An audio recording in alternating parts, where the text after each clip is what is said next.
A few years ago, I went to the gym religiously. I lost a bunch of weight in 6 months because I was also on a very extreme diet. I was completely dialed in. Now, even though it was effective for me and I wasn't suffering by any means, I'm not recommending extreme dieting to anyone. The point is, I was about halfway through my journey and everything went smoothly. Then, my mum visited for Christmas. She cooked all this incredible food, and after 1 week of pigging out, I never went back. Not to the diet, and not to the gym in any meaningful way. It wasn't because I didn't care anymore, but because my brain operates in binary code. I'm either performing at 100% or I drop straight to absolute zero. It's always all or nothing for me for some reason.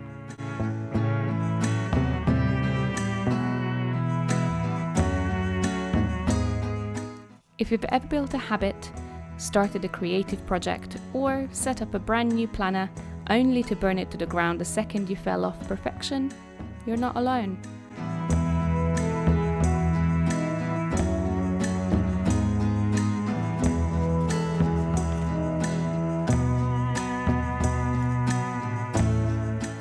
Psychologists actually have a real term for this.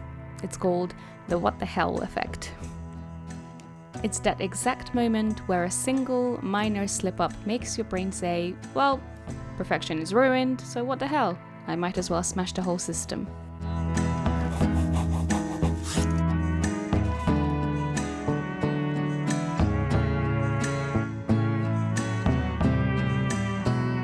Today, I want to talk about why our brains refuse to do anything halfway and the exact rule I'm using to stop ruining my own progress. In Hungarian, there's a phrase for this, a végletek embere, the man of extremes. When you're an extreme person, every single idea feels like it has to be iconic. You don't just want to make a video, you want to make a masterpiece. You don't just plan your week, you create a hyper-optimized, perfectly color-coded 10 out of 10 schedule.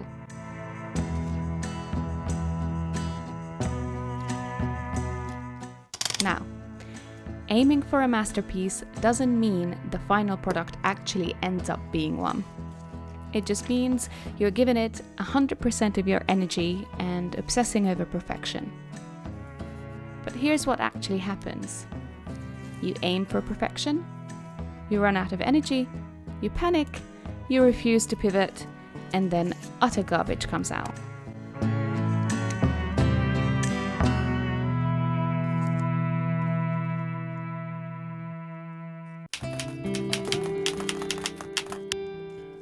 You run out of exceptional juice, and instead of taking a temporary step back and settling for a sustainable 7 out of 10, or even a 5 or a 4 out of 10 effort, your brain panics. It refuses to do mediocre, so it drops straight to a 0 out of 10. You ditch the diet, you burn the project down, you close the planner, and you never touch it again.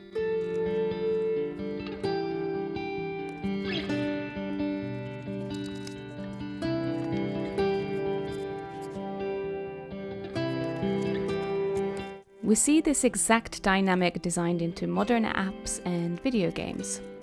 App developers noticed years ago that if a user built up a 50-day streak and then missed just 1 day, watching that streak reset to 0 completely destroyed their motivation.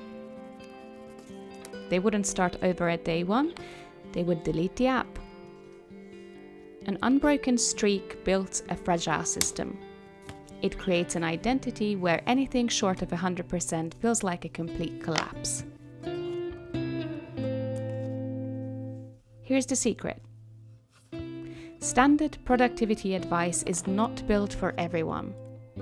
I treat consistency like a swear word, so I had to ask myself, what does survival actually look like when you have 0 energy left?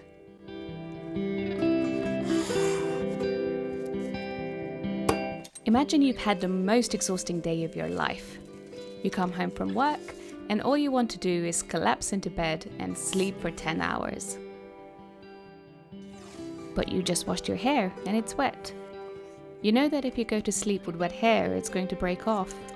So, you blow dry your hair. You do that absolute bare minimum so things don't break.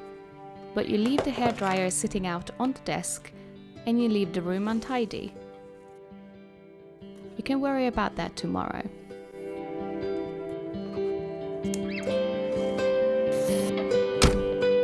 Leaving the hairdryer on the desk is the win.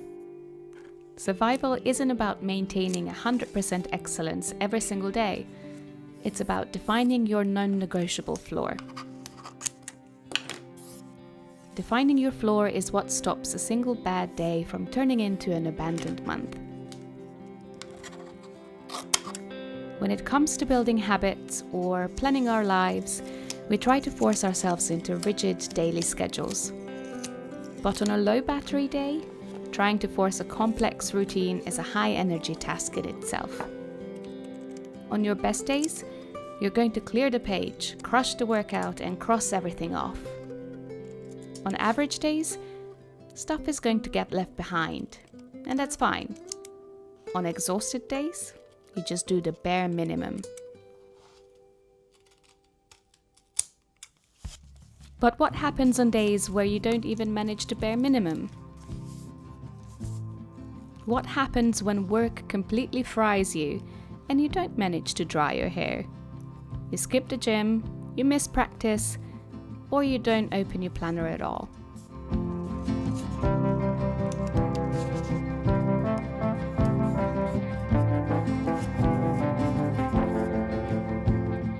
This is where habit apps got clever. They didn't fix this problem by telling people to try harder or just stay consistent. They fixed it by inventing the streak freeze to protect your progress when life gets in the way and you miss a day. And you are going to miss a day, or 2, or 3. Your extreme brain is going to tell you your streak is dead, you ruined it, and to throw the whole project away.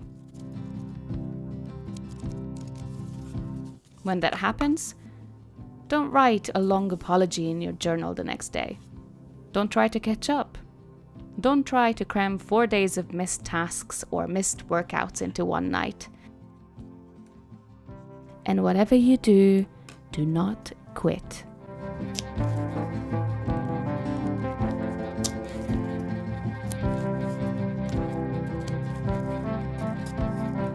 Instead, you draw a ghostie. Consider it your real-life streak freeze. It's an active boundary that says, yesterday happened, it vanished, and you're moving on. The chain isn't broken, it just skipped a beat. Instead of looking at that empty planner page, that blank habit tracker, or that missed workout day mocking you and making you feel like a failure, you've now got a little friend sitting there to cheer you up. It's a reminder that it really isn't that serious. Nobody's going to die because you didn't journal or you didn't dry your hair. You don't catch up on yesterday. You start fresh today.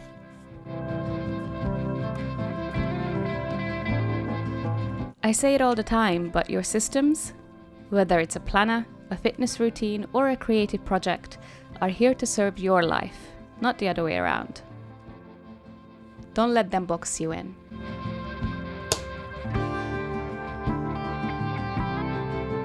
We spend so much time trying to optimize our peak energy days, but real, lifelong consistency and long-term success isn't built on how hard you hit your 100% days. It's built on how gently you handle your worst days. This philosophy isn't just about planners or diets. It applies to your art, your career, your business, your relationships, and how you treat yourself when life inevitably gets chaotic.